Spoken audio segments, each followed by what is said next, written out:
কতটুকু এই অভ্যুত্থানকে সমর্থন করেছিল। আমরা দেখেছি এই বাংলাদেশ থেকে শেখ হাসিনা পালিয়ে যাওয়ার পরে কাদের মন সবচেয়ে বেশি খারাপ হয়েছে।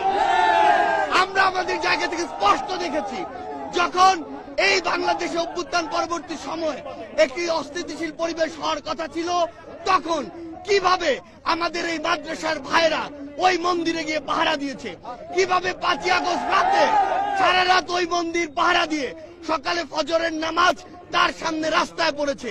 সেখানে এই সহানুভূতিকে কেউ যদি প্রশ্রয় হিসেবে দেখে, আমরা স্পষ্ট করে বলে দিতে চাই, শুধু অন্তর্বর্তীকালীন সরকার নয়, বৈষম্য বিরোধী ছাত্র আন্দোলন নয়, জাতীয় নাগরিক কমিটি নয়, পুরো বাংলাদেশ একসাথে এ সকল উগ্রপন্থীদেরকে প্রতিহত করবে। আমরা আমাদের জায়গা থেকে স্পষ্ট করে বলতে চাই, এসব ইসকনের নামে যেসব উগ্রপন্থীরা বিগত 16 বছরে অসংখ্য অপকর্ম ঘটিয়েছে, ফ্যাসিস্ট আওয়ামী লীগ এ সকল অপকর্মকে মানুষের সামনে আসতে দেয়নি।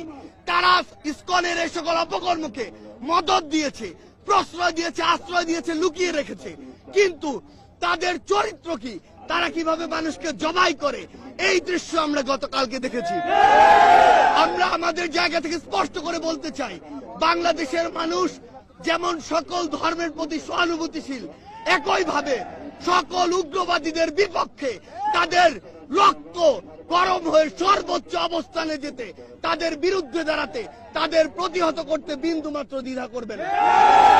আমরা আমাদের জায়গা থেকে সরকারকে স্পষ্ট করে বলতে চাই, যারা আমার ভাইকে হত্যা করেছে তাদেরকে যদি গ্রেফতার করে দৃষ্টান্তমূলক শাস্তি না দেওয়া হয়, তাহলে পুরো বাংলাদেশের এই যে ছাত্র জনতা একসাথে সরকারের বিরুদ্ধে তাদের জায়গা থেকে প্রতিবাদ জানাবে। আমরা আমাদের জায়গা থেকে বলে দিতে চাই, যদি এই ক্ষেত্রে দৃষ্টান্তমূলক শাস্তি না হয়, তাহলে এটি হবে সরকারের বিচার ব্যবস্থার ক্ষেত্রে অন্যতম একটি ব্যর্থতা। আমাদের জায়গা থেকে স্পষ্ট কথা, এই যারা ইসকন নামের যারা এই উগ্রপন্থী একটি মনোভাব বাংলাদেশে ছড়াচ্ছে, হিন্দুত্ববাদী মনোভাব বাংলাদেশে ছড়াচ্ছে, তাদেরকে অবিলম্বে নিষিদ্ধ করে বাংলাদেশের স্থিতিশীলতার জন্য, শান্তিপূর্ণ পরিবেশের জন্য তাদেরকে অবিলম্বে নিষিদ্ধ করতে হবে। জমিতুল ফালা, হ্যাঁ হ্যাঁ, এখানে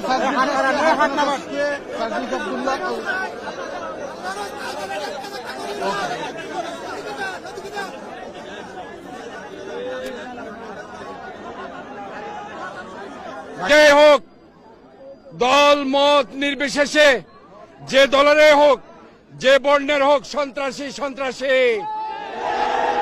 সন্ত্রাসীর কোনো ধর্ম নেই, কোনো দল নেই। সন্ত্রাসীকে আমরা সন্ত্রাসী হিসাবে ট্রিট করব।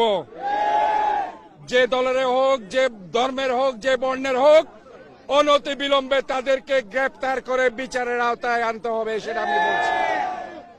আর ধর্মকে ব্যবহার করে কোন খুনি, আসামি, দাগী, সন্ত্রাসী কেউ যাতে রাজনৈতিক উদ্দেশ্য প্রণোদিত হয়ে জনগণের বিরুদ্ধে দাঁড়িয়ে কোন অন্যায় কাজ করতে না পারে।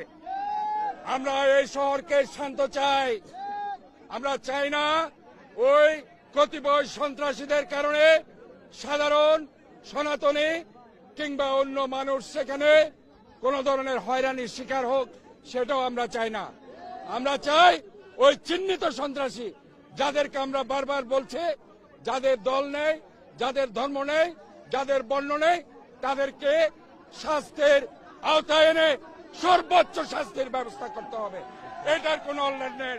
আমরা একটা শান্তিপূর্ণ শহর চাই, আমরা একটা নিরাপদ নগরী চাই, যেখানে বৈষম্য থাকবে না, যেখানে সন্ত্রাস থাকবে না, যেখানে নৈরাজ্য থাকবে না, যেখানে হত্যাকাণ্ড থাকবে না। এই ধরনের একটা নিরাপদ শহর ইনশাল্লাহ আমরা চট্টগ্রামবাসীকে উপহার দিতে চাই। আজকে থেকে আমরা সবাই কাঁধে কাঁধ মিলিয়ে ধর্ম বর্ণ নির্বিশেষে ওই সব সন্ত্রাসীদের বিরুদ্ধে ঐক্যবদ্ধভাবে সবাই মিলে সম্প্রীতি বজায় রাখবো। সবাইকে নিয়ে ঐক্যবদ্ধভাবে একটি সুন্দর বাংলাদেশ, দুর্নীতিমুক্ত সমৃদ্ধশালী একটি বাংলাদেশ, নতুন চট্টগ্রাম আমরা গড়ে তুলব ইনশাআল্লাহ। ধন্যবাদ সবাইকে। চট্টলার ভাই বন্ধুরা, আসসালামু আলাইকুম ওয়া রাহমাতুল্লাহ। আমরা আজকে এসেছি আজকে উপস্থিত হয়েছে চুপ করেন একজন শহীদের জানাজা পড়ার জন্য আজকে উপস্থিত হয়েছে কি বলছো ওরা? এই যে তারা আসছে সকাল থেকে। বাংলাদেশ 18 কোটি বাংলাদেশিদের